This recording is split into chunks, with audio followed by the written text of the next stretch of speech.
You are listening to We Are the Compassionate Revolution. I'm your podcast host, therapist, author, boundaries guide, Molly Moon. If you are a compassionate person and you want to know your worth, set better boundaries, live from your truth, and operate in your fullness, then I am so glad you've joined us. You ready? Let's get started.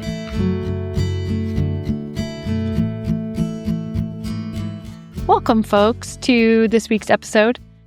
I am sitting here in shorts, a t-shirt, and a bit feral, to be perfectly honest, after spending this entire weekend in full-on wild creatrix mode.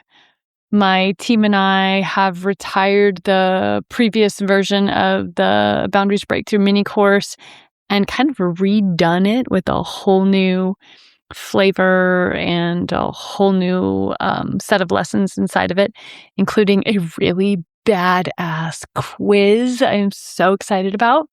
And it's not that the old mini course wasn't good. I loved the old mini course and we got a lot of great feedback about it, but things change. Those of you who will work online or entrepreneurs, business owners of any kind, you know how that is. Some things stay the same, some things change. And every once in a while, we'll have a really beautiful free offer, and then there's just a sense that it's time for it to change.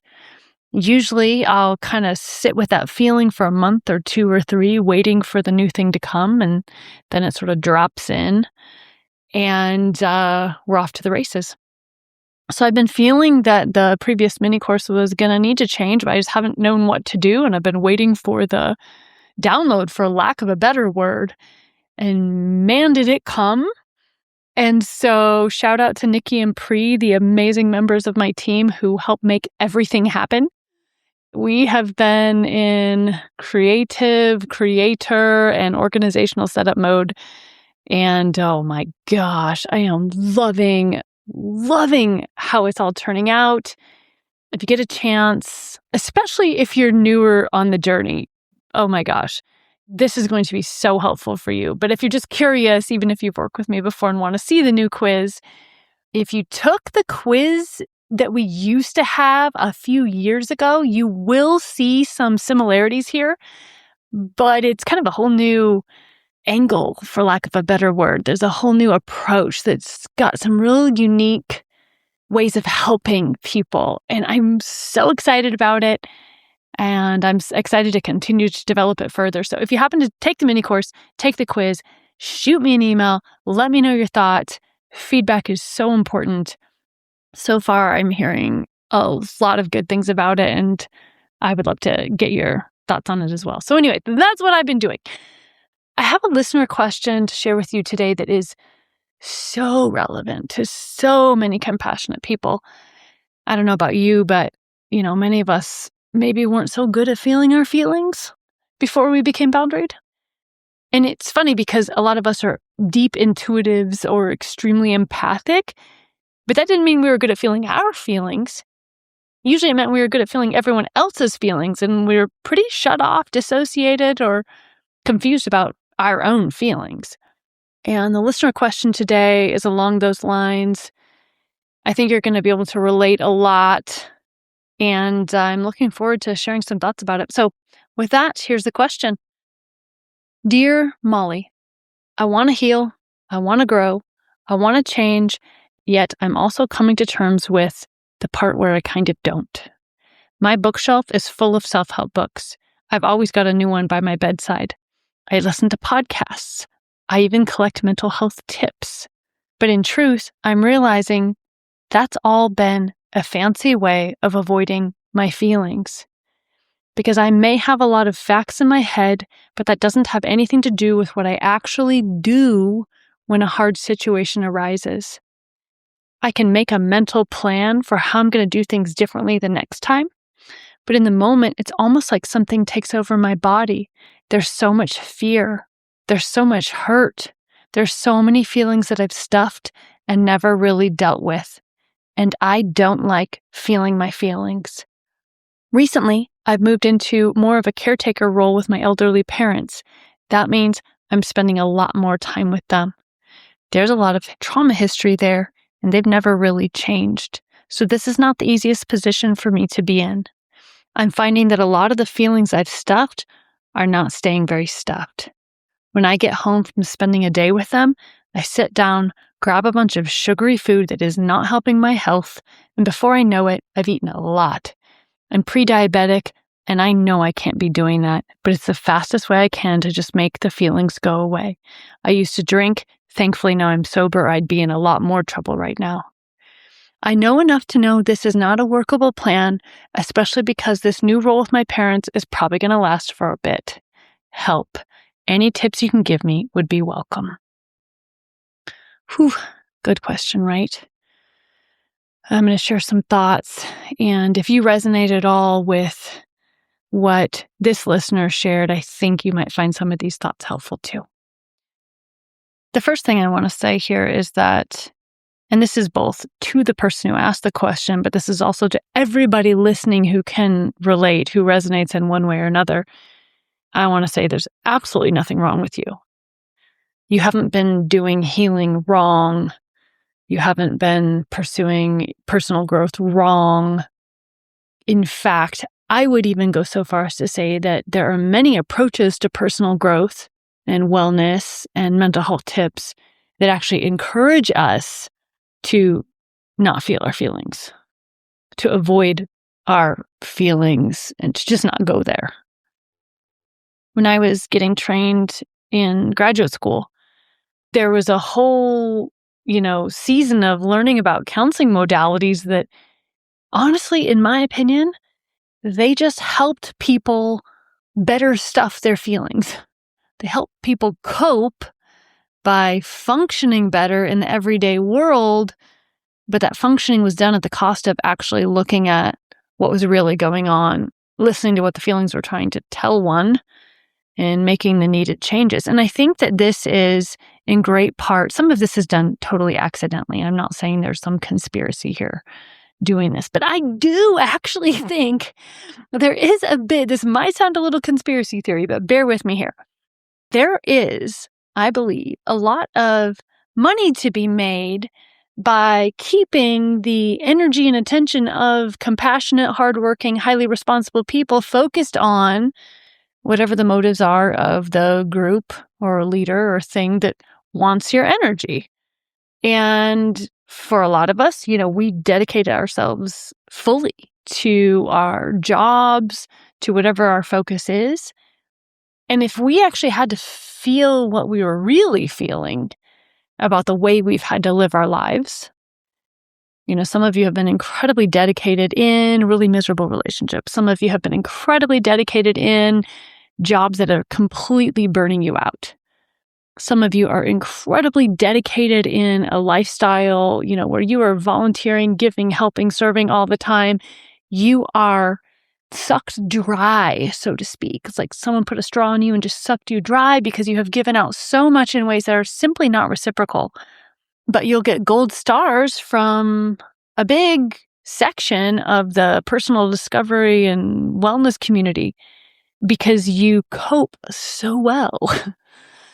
And I don't know if it's actually healthy for us to cope so well with things that are not healthy. I don't know if it's healthy, and I'll bring this back to the example our wonderful listener shared with us. I don't know if it's healthy to be able to not feel one's feelings about being in a caretaking role with elderly parents who really never made the wounds done in the past right and now expect service. I'm going to say something that might sound radical to some of you. Others of you are nodding along and going, yes, yes, say it, I agree. I'm going to say that it's actually healthy for a human being to have an emotional response about having to give and serve and care for people who have harmed you in a way that was chronic and have never actually apologized or really done anything to change that. or to even acknowledge that. Our feelings have a great deal of powerful information and intelligence for us. And I'm not meaning information in an analytical way, though our analytical mind can use the information that our feelings give us and then create logical frameworks and deepened understanding from it. But our feelings have a great deal of intelligence to them. But if we listen to the intelligence of our feelings, we might not be able to perform in our external lives the way that we expect we ought to, the way that we have been programmed to, the way that we believe we should, the way that other people believe we should. And just so that it's said, I'm not knocking caregiving elderly parents at all. In most cases, I think that is absolutely wonderful. I look forward to having the opportunity of being part of that myself. It was a great honor to be part of that in the ways that I was able to with my grandmother. There's a lot to be said for helping take care of our elders. It's a great honor. However, it's a great honor, and it's also super, super hard in our current system because there's really not a lot of support for it. The way that our current dominant society is set up means that caregiving situation tends to have a lot of strain on the family members who are showing up. And at least in my country, with healthcare the way it is, there may be half-decent healthcare, there may not be. It's just a messy, confusing process, both medically, both legally, and all the other things.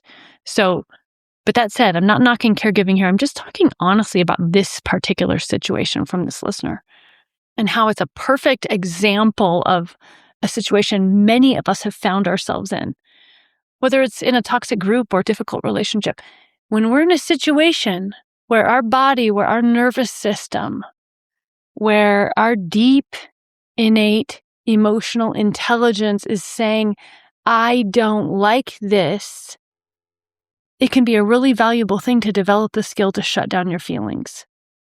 If you would like to continue to perform without making any changes, if you would like to continue to do the things that keep the people pleased, that keep you pleased with yourself, if you would like to continue to be obedient to the way that dominant culture has told you you're supposed to show up for your life. So I want to give that caveat and that warning that as we begin to grow, really grow in our self-discovery, in our empowerment, in our boundaries, in becoming who we really are, we're going to be able to attune more. We're going to be willing to attune more to our emotions and receive the intelligence that they have for us. And then we're going to also become able to tune in more to our emotions to receive the intelligence that they have for us. And that is going to be both a beautiful thing that will change your life, and it is also going to be really hard. It's kind of one of those things where it's helpful to remember the saying, pick your hard, because it is really hard to stuff your feelings. What's funny about stuffing your feelings is it doesn't seem like it's hard in the moment because you're not feeling it because you're busy stuffing them. And there's a lot of different ways to stuff one's feelings. I really appreciate actually this listener writing in with some specificity about how she is currently stuffing hers, because that is one way. But there are many other ways. You can be a workaholic. You can serve, care, give, fix, do, never stop, always doing something.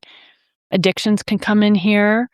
There's many, many different ways that we can run, hide from our emotions, including engaging in self-help and personal growth work, including engaging in spiritual work. Have you ever known somebody who is so into their spirituality, but yet the way their energy is the exact opposite of the spirituality that they profess? It's really hard to be around somebody like that, right? Because they might be able to quote the sacred texts, they might be performing the spiritual practices appropriately, but there's nothing loving about how they actually show up in the world. So spirituality can be another way of disassociating from our feelings. Whatever way that you might dissociate from your feelings, whatever way that you might prefer to stuff them. It's really important to acknowledge that so many of us do because we were trained to do so. Because we get gold stars for doing so, we get pats on the back for doing so, and we're able to function in our everyday lives for doing so. So it really is a safety and survival technique as well. However, as we grow, as we deepen, there is going to come a point for most of us. Some of you have already been in it. But there is going to come a point for most of us where we say, I just don't want to do that anymore. Just like this listener. I don't want to do this anymore. That's a really, really powerful place to be. And the thing that's coming up the strongest for me to share with you and for anyone who might resonate is that there must be a response to this deep inner knowing that something has to change. Because your system is used to feeling like something should change, but then not actually doing it. Your system is used to, your personality system, your inner psyche, it's used to having some whispers of change, having some touches of change on the outside, but then not actually going in deep to do it. And so before there is the ability often to engage in any really deep inner work that can help you with this, there first has to be almost a system-wide declaration of change. I say that with a caveat. It's not a system-wide declaration of change in a coming in like a drill sergeant and informing your psyche, we're not going to do it this way anymore. And you're going to stop eating sugary foods and you're going to feel your feelings and you're going to like it, damn it. It's not like that. It's not a fear-based demand to change, and it's not a shame-based demand to change. It's more of an honest invocation, really, a humble consent, a humble declaration of intent. And that declaration of intent can look different from person to person. But what's coming up for me as an example is really thinking through why feelings have been stuffed thus far and writing that out, speaking that out, however you like to do these things, singing that out, however you like to express that, expressing gratitude and understanding that the body, the nervous system, the psyche, all of it was doing the very best it could with what it knew, given the tools that it had and the things going on. So we are letting the psyche know that change is coming, but we are starting out by thanking the psyche for the tools that it used thus far. And there's so much self-compassion in this. In fact, what's funny is you will probably notice some deep feelings coming up just from being so nice to yourself. It's interesting how the kindness, the tenderness, the understanding feels almost achy. It feels so good, it hurts. Because we aren't treated with such kindness all that often, are we? And to be able to experience such tenderness and such kindness coming from our own selves feels really good. The reason why it's so important to begin the declaration of change with this sense of gratitude and understanding is because then it tells our whole entire system that they don't have to brace and block our attempts to change. Because if we just bust a move in and say, we're going to feel our feelings, you've got a lifetime of strategies and techniques of not feeling your feelings. Your system's not going to believe you. It's going to get even stronger at keeping your attempts to change from doing anything. But it's not if you start out nice. If you start out kind, if you start out nice, the entire system, and you'll feel it, it's fascinating. You'll feel it when you get it. The energy shifts inside of oneself. The entire system almost breathes a sigh of relief. Oh, really? Oh, phew, finally. Wow. It's been so hard. It's been so hard having to dissociate from feelings. It's been so hard not being a living, breathing human in a body Because that's essentially what our psyche has had to do, by the way, because living, breathing humans in bodies feel feelings. But our psyche, in order to survive and function in dominant culture, has had to not feel its feelings, which is technically impossible. So it's had to develop all these wild and woolly coping strategies, ideally ones that look good on the outside, because, we got to keep the people pleased. All these coping strategies to not feel the feelings. So the system is thankful to be acknowledged. It's thankful to be honored. And you will feel it noticeably relax and be very interested in what you're going to do next. And there are many, many different ways and approaches one can take after that. We actually work on this inside of my high-level boundaries program because it's a massive part of setting boundaries. But there are many, many different ways one can begin feeling feelings at depth. But after the beginning part of the invocation and consent for change, after the gratitude, after the appreciation, next comes the intention, the declaration of a shift. That lays the psychological, the energetic, if you're spiritual, you can say spiritual framework for opening the doors to the change that will come. And that can feel very much like a prayer, like a meditation, like an invocation. If you think about it, prayer or invocations, whatever you'd like to call them, they've actually been practices that humans have had since the beginning of time, since the beginning of known human history. And if you're not spiritual, don't get thrown off by this word prayer here, okay? I'm not referring to any particular religion. If you happen to have a faith practice, great. If you don't, I'm using the word prayer here more in a way of saying, I'm just a little human doing my best in this big wide world. And I acknowledge that there are things and forces bigger than me, and I'm asking for help. It can just be a statement to the universe. It can just be a statement to the trees, to the beautiful nature all around us. It's a psychological act, honestly, for our ego, because it declares that there are truths beyond what our ego knows. There are truths, resources, and ways of perceiving the world that are beyond what our limited ego knows, our limited personality structure knows. We've developed the personality that we have, given the things that have happened to us so far, but we can actually transcend and expand that. We can shift, we can change. That's what a prayer or an invocation is saying.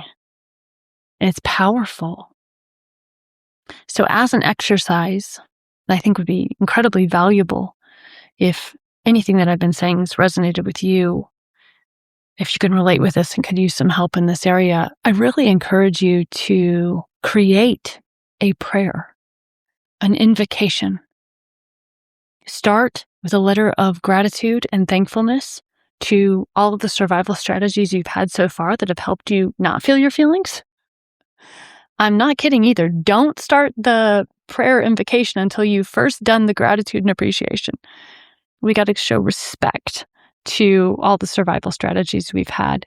And I want you to literally write that out, or sing it, or dance it, or speak it, in whatever way you want to express it. Write it out till you feel it, till you feel that sense of relief, that sense of, everything that can be thanked has been thanked.